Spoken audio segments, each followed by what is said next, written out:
pero pues las arenas se controla mucho, ¿eh? Pasa por Ocitran, por varias entidades que tienen que revisarlo antes de que pasen, ¿no? Claro, sí. Ya me quedan solo 4 preguntas. La carretera Hilo-Desaguadero sigue la red boliviana y va directamente hacia Sao Paulo por una ruta recta. Es decir, la carretera une en su ruta 3 de los más importantes ejes económicos en Brasil, Bolivia y Perú, que se articule con otras medidas es la Interoceánica Natural del Sur.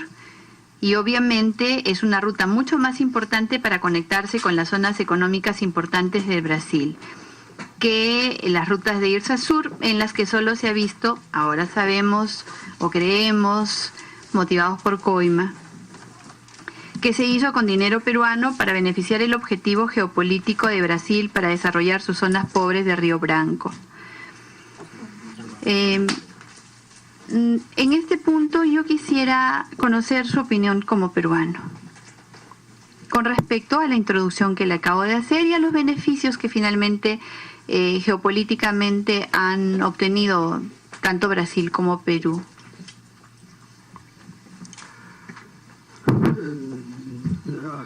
Como dice usted, ahora sabemos que hubo una coima, pero la verdad es que yo creo que este proyecto se hubiera hecho aún sin la coima, porque había un convenio internacional.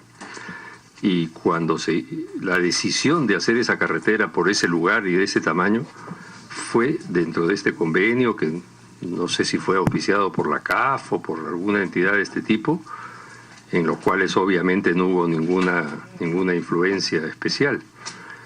Ahora, si después se demoraron, ya es otra cosa.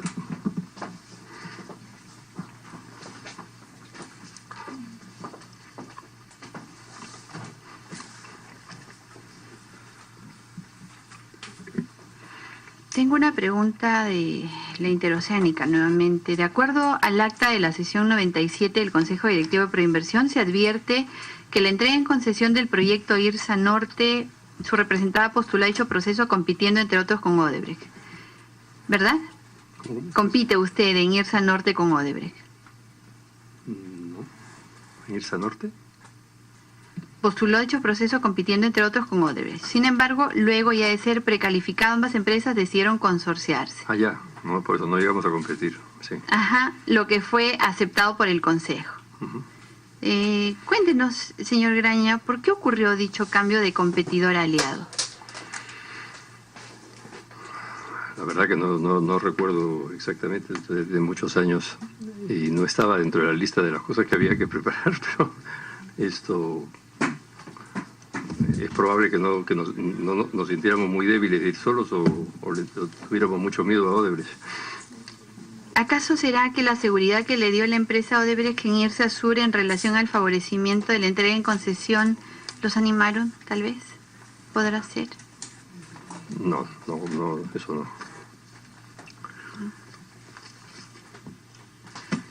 Y finalmente,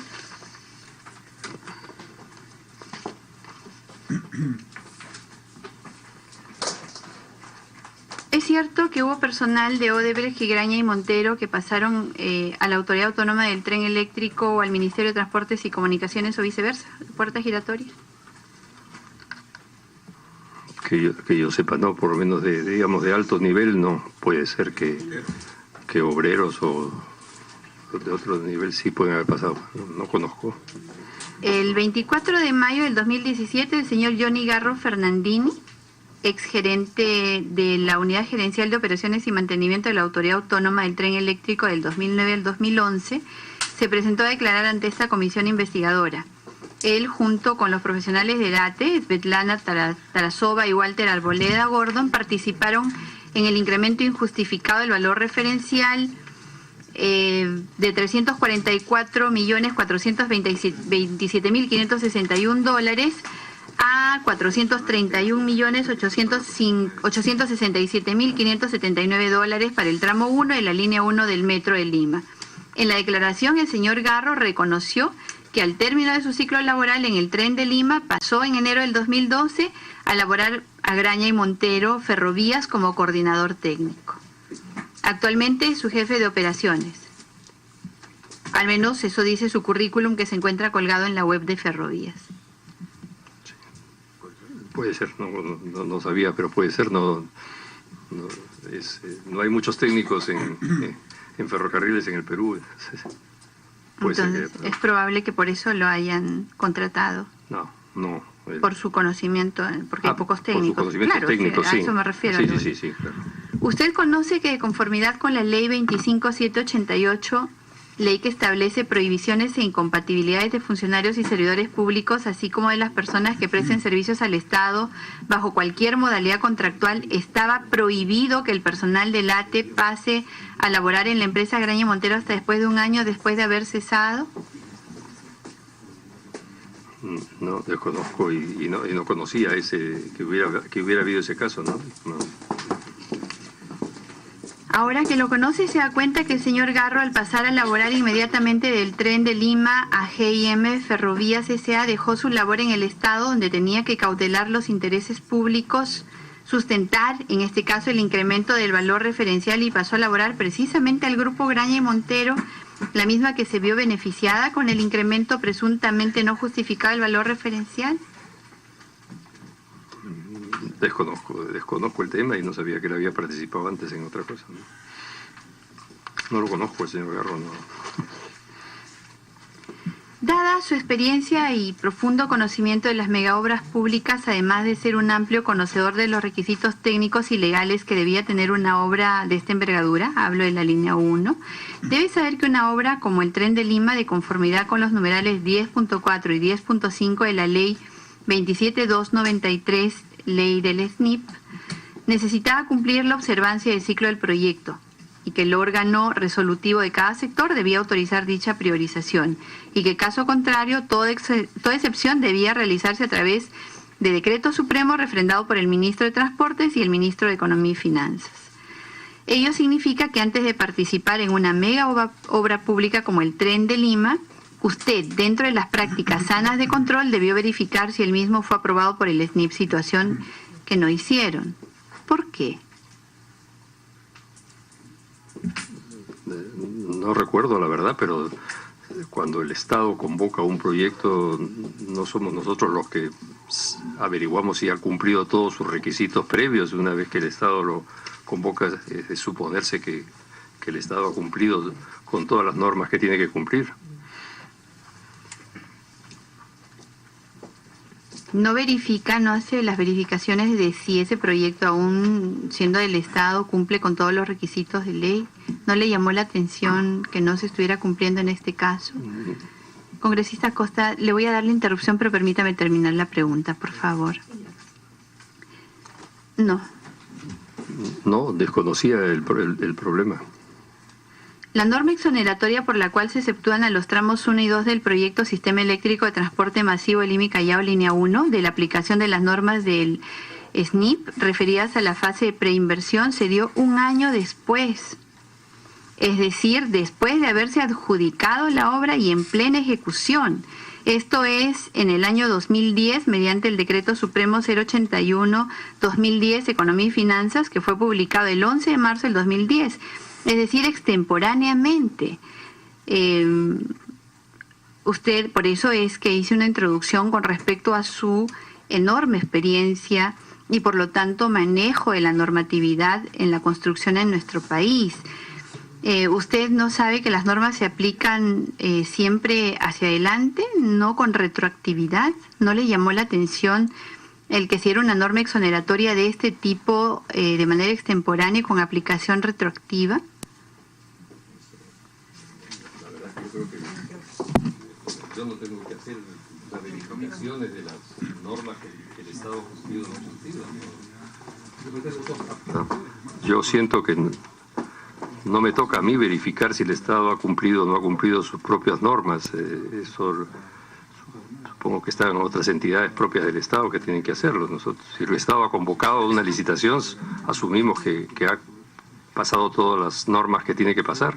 ¿No representa un peligro para una empresa que invierte grandes cifras de dinero la posibilidad de una nulidad y por lo tanto la pérdida del proceso, la pérdida de la inversión?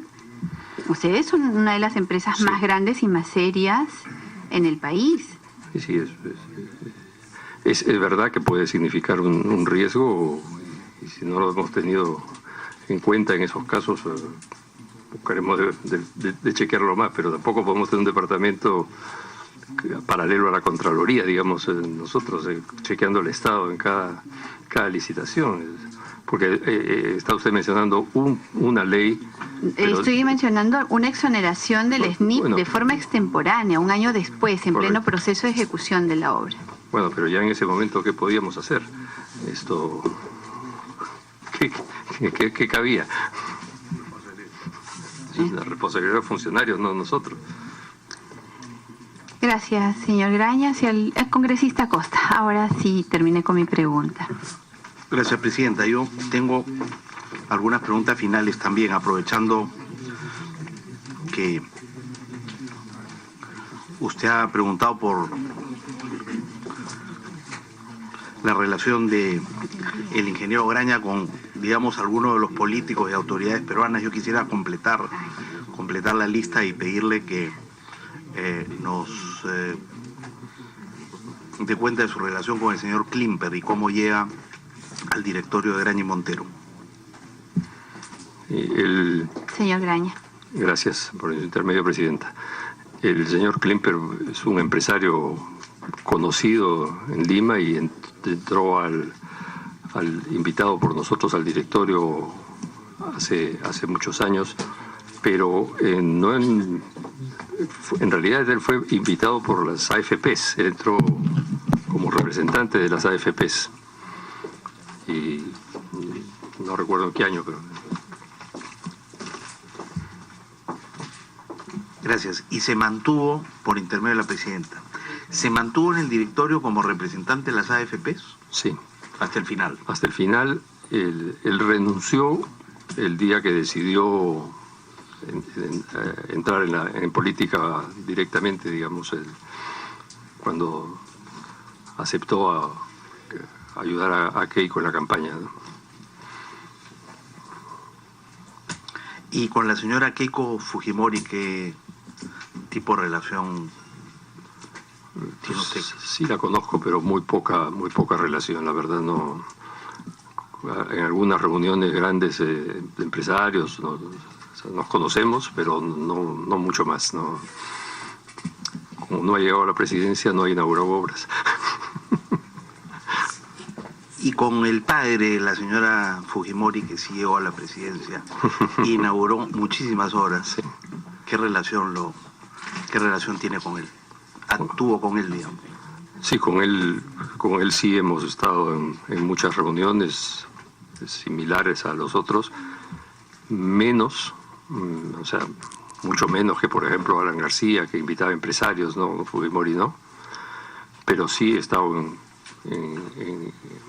ceremonia de firma de contrato, en visitas a obras, viajes al exterior, por ejemplo. Y alguna vez invitan en un grupo de empresarios y yo he ido en alguno de esos viajes con él, ¿no? Recuerdo un viaje al Japón, por ejemplo, hace mucho tiempo. Como parte de una delegación de empresarios peruanos. Así es. ¿El único viaje que hizo con él? ¿O recuerda otros? No, recuerdo otros, recuerdo dos. Uno en Londres y uno en Japón. ¿Viajaban en el avión presidencial? El de Londres y el de Japón no. Y aprovechando que estamos en este tema, ustedes también hicieron obra pública durante la década del 90. Sí. Y tuvieron muchísimos contratos. Por lo menos las empresas brasileñas hicieron mucha obra pública también durante los 90. En realidad, de acuerdo al estimado que he hecho yo, se hizo, digamos, hubieron más proyectos, pero los proyectos fueron más pequeños y los montos involucrados fueron muchísimo más pequeños. Pero, digamos, sí se hizo mucha obra pública en la que participaron las empresas que hoy día son investigadas por el caso Lavallato. Ustedes también, digamos, hicieron obra pública durante la década de los 90 Supongo que sí, la verdad que no recuerdo bien, ya los años... Es probable, sí, es probable, pero no recuerdo. Y es probable que hicieran, digamos, que el peso de la obra pública fuera parecido al que tuvieron en la década siguiente, o superior, o menor al 4% al que se ha referido usted.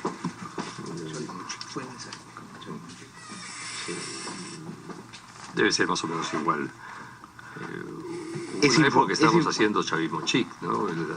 Creo que la segunda etapa de chavismo chic fue durante el gobierno de Fujimori, pero... Y esa información debe estar disponible, podría... Sí, por supuesto. Hacernos llegar esa información. Sí, sí, sí. Y además de participar en esas obras públicas, digamos, de manera directa como Graña y Montero, ¿se consorciaron con las empresas brasileñas, con Odebrecht o otras, durante esa década anterior, durante la década anterior, ¿no? Sí, en el caso de Chavismo Chic fue antes, ¿no? Empezó antes, nos consorciamos con Odebrecht, continuó... 95, ¿no? Se dijo. Sí. Ya, las cifras, las fechas es más difícil. 85, yo había registrado 90. No, ese ahora viene del gobierno de Alan García. El primer gobierno de Alan García. Fue el primer gobierno de Alan García, sí. Y se hizo la primera... Perdón, sí, y discúlpeme, si bien es cierto, voy a dejar que siga preguntando congresista Costa, está en pleno derecho de hacerlo, yo no voy a interpelarlo como usted lo ha hecho conmigo hace un momento. Le recuerdo, sí, que el marco de esta investigación es del año 2005 a la fecha. Sin embargo, puede usted preguntar lo que considere, puede preguntar lo que usted considere pertinente. Sin embargo, le hago recordar cuál es el marco de nuestra investigación. Por supuesto, por supuesto. Los antecedentes históricos son siempre importantes, Presidenta. Y si he cuestionado algunas de las preguntas que usted ha hecho, la he cuestionado no porque considere que usted no tiene derecho a preguntar sobre lo que quiera, sino porque creo que no tiene derecho a incorporar en su pregunta una afirmación que yo considero que no es enteramente cierta. Y esa era la razón de mi cuestionamiento. Y le agradezco que me permita preguntar sobre este periodo anterior al periodo de investigación de la comisión. Me parece relevante. Lo que quería saber es si el proceso por el cual las empresas nacionales y se consorcian con las brasileñas se inicia, ¿no es cierto?, en 2004-2005 con la Interoceánica, o es un proceso que antecede a este periodo. Sí, viene de antes. Bueno, Odebrecht vino al Perú para hacer el proyecto de Charcani, solo, lo hizo solo. A partir de ahí no se ha ido. Eso arrancó con el gobierno de Morales Bermúdez, sí, al final. Por ahí, esa fue la primera participación de Odebrecht en el Perú. ¿Y solo? Solo. ¿Usted recuerda cuándo fue la primera vez que se consorcian con...? En Chavismo Chic, para Chavismo Chic 1, pues. ¿Perdón? Para Chavismo Chic 1. Para Chavismo Chic 1, ya con el gobierno de García. Y...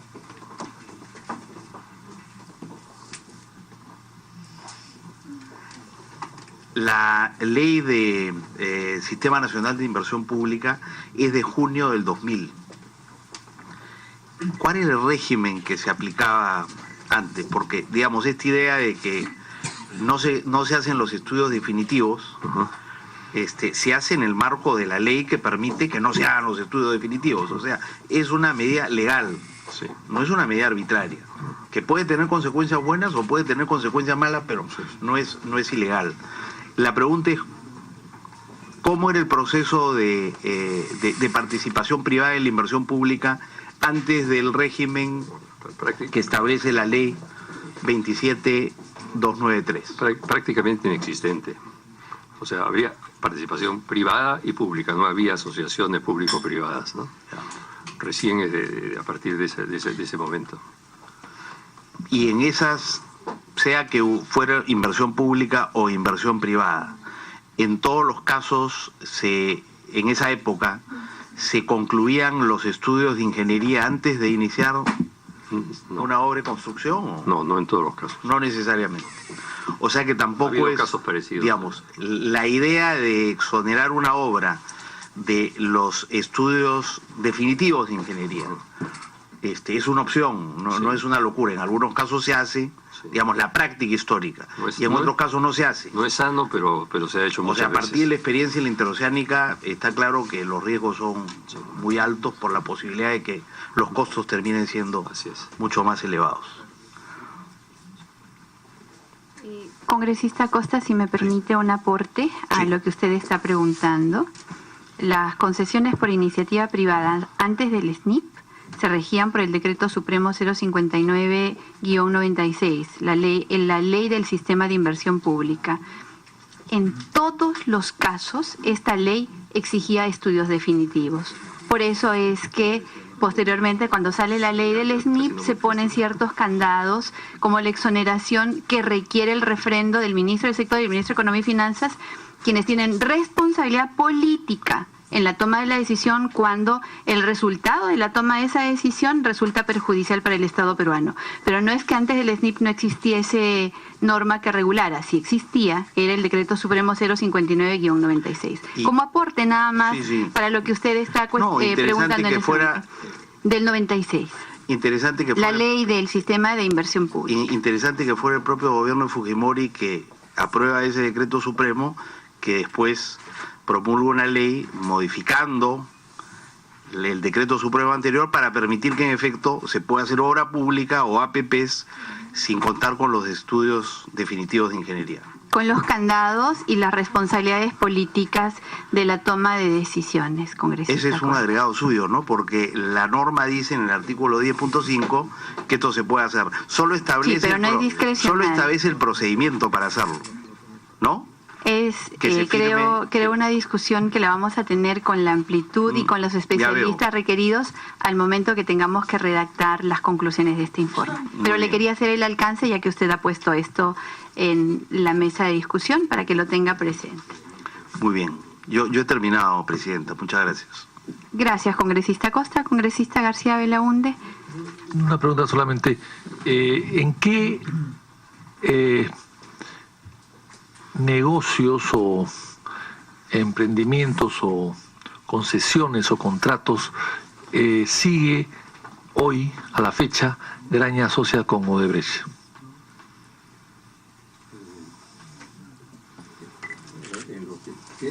Perdón, en lo que queda la presidenta, lo que queda del gasoducto y en lo que queda de Chavimochic. Chavimochic. ¿Y la IRSA Sur? No, la IRSA Sur ya nosotros salimos en el 2011 y sigue Odebrecht con Camet y ICSA. ¿Y quién entró en vez de ustedes en IRSA Sur? Nadie, Odebrecht. Odebrecht. Y eso fue una venta, evidentemente. Fue una venta, sí. Pagado. Pagado, sí. ¿Y cuál fue ahí la utilidad de Graña y Montero? ¿En cuánto invirtió, cuánto había invertido, en cuánto vendió su participación? No fue una relación al monto de la inversión, sino que fue un arreglo de la salida, digamos. Como que nosotros lo que queríamos era salir y decidimos. ¿Y cuánto cobraba el consorcio anualmente por el mantenimiento de la vía? No recuerdo. Sigue cobrando. Sí, claro. No recuerdo la cifra. ¿Por 20 años más o 30 años más? No recuerda. ¿Y qué otro negocio estaba? Bueno, en el tren. Congresista García Belaunde, antes de que el invitado le responda, quisiera comentarle que en el tiempo que usted tuvo que salir por la entrevista que tenía pactada, nuestro invitado ya contestó la pregunta que le ha formulado. Entonces, permítame, por favor, decirle... la anterior. Y respondió que fue a través de acciones, pago de acciones del proyecto de Kuntur, que es algo que no se había respondido, ¿no? Entonces, perdón, que negociaron, o sea, que les propusieron, el pago a través de acciones del proyecto Kuntur, el predecesor de gasoducto. Pero que al final se demoró como 4 o 5 años, al final que acabaron pagando. Bien, entonces en el resto de por ejemplo, en el resto de los negocios, en el tren eléctrico, por ejemplo, ¿están en el tren eléctrico ustedes todavía? Sí, pero en la operación, sin Odebrecht. Sin Odebrecht. Y en esa operación, ¿cuánto recibe el consorcio, los operadores, entre ellos ustedes, por el mantenimiento, el funcionamiento del tren eléctrico? No tengo los números en la cabeza. Bien. ¿Y qué otros en la IRSA Sur no están? ¿En la IRSA Norte tampoco están? ¿Y en qué otros? ¿En Olmos no están? No. ¿En qué otros concesiones están? ¿Chaimochic? Chaimochic y Gasoducto. Chaimochic y Gasoducto. Sí. Gasoducto que está en etapa en stand-by, está por liquidarse. Sí. Y están reclamando ahí también Graña Montero una indemnización, una compensación por lo invertido. No es un tema importante, quiero aclararlo. No es reclamo de compensación. Es que lo que se trata es que lo que se ha hecho hasta ahora, lo que se llama la inversión, los activos del proyecto, que son básicamente las tuberías y esa inversión se ha hecho con fondos de las empresas socias. Lo que se trata, de acuerdo al contrato y la lógica además, es que el Estado debe volver a licitar este proyecto y pagarle a los dueños de estos activos. Pero les paga o sea, ¿quién les va a pagar? ¿El Estado o les va a pagar los dueños, los nuevos dueños del proyecto? Son los nuevos dueos, pues al final. Los nuevos dueños, el Estado no. Porque finalmente no se hace por culpa de los concesionarios, porque no han tenido cierre financiero. Así es. O sea, el Estado no los ha echado, sino que ustedes no han podido llegar a tener un cierre financiero. Sí, por eso lo que hay ahora es una discusión de que el Estado quiere que se le entreguen los bienes para poder hacer esto. Entonces tú dices, bueno, yo te entrego, pero ¿y cuánto reclama de eso Graña Montero? El 20%. Pues, ¿El 20% de qué? Del valor de todos esos activos. ¿Y cuál es el valor? Se supone, no lo sé en este momento, se supone que lo tiene que valorizar. Pero ustedes no tienen un valor, ustedes no han hecho un valor a priori. No, bueno, no sé si han hecho 1000 cálculos, pero no es que tengamos un valor. No hay un reclamo especial al Estado, porque lo que establece el contrato es que el Estado tiene que hacer lo que se llama una subasta. Y esa subasta tiene todo un proceso de que primero tienen que establecer cuál es el valor, y lo va a establecer un auditor independiente, internacional, etcétera, etcétera. Una vez establecido eso, ese es lo que se llama el precio base, y luego sacan a subasta.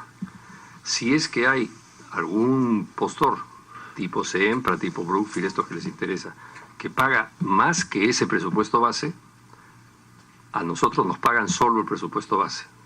El plus se lo queda el Estado.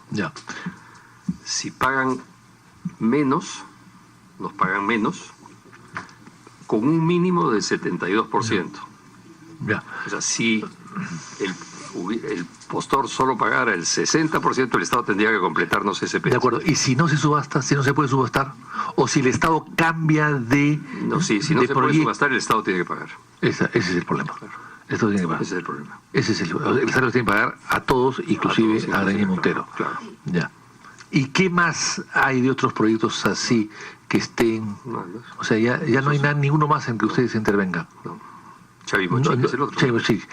Y Chaimochic también está en venta, por supuesto. También está en venta, pero ahí en Chaimochic ya se decidió un tema que era importante, no sé si formalmente ya está hecho, que es que en Chaimochic faltan dos cosas. Falta terminar la presa y falta hacer todo el canal, porque la entidad que es la Libertad, ¿cómo se llama? La región Libertad, la región de Libertad, tenía que expropiar los terrenos para hacer el canal.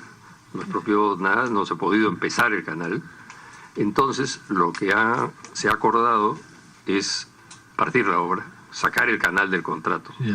Y lo que se estaría relicitando es terminar la presa nomás, que en realidad no es mucho lo que falta. Bueno, ¿y la otra etapa? ¿Falta una cuarta etapa? No. Lo de Chicama falta, ¿no? Está en Chaimochic, está la parte de Trujillo hacia el sur, pero falta de Trujillo hacia el norte, ¿no? En el Valle de Chicama no había una ampliación de Chaimochic. Sí, pero no. Eso no está incluido. No sé, no. Congresista García Belaúnde, yo le agradezco porque me está permitiendo, había dicho que había terminado, pero en realidad le agradezco la enorme paciencia del invitado y además su colaboración. Pero es pertinente debido a que tenemos el tema del gasoducto vigente ahorita y no sabemos si va a alcanzar el tiempo realmente para que ocurra lo que debe ocurrir y no se tenga que pagar. estamos al borde y vamos a ver si esta comisión puede tener algún aporte en este sentido. Creo que es algo que tenemos que mirar con profunda atención en estos días. Así que le quiero hacer algunas preguntas al respecto. ¿Qué actividades han sido desarrolladas por Graña y Montero en el gasoducto surperuano?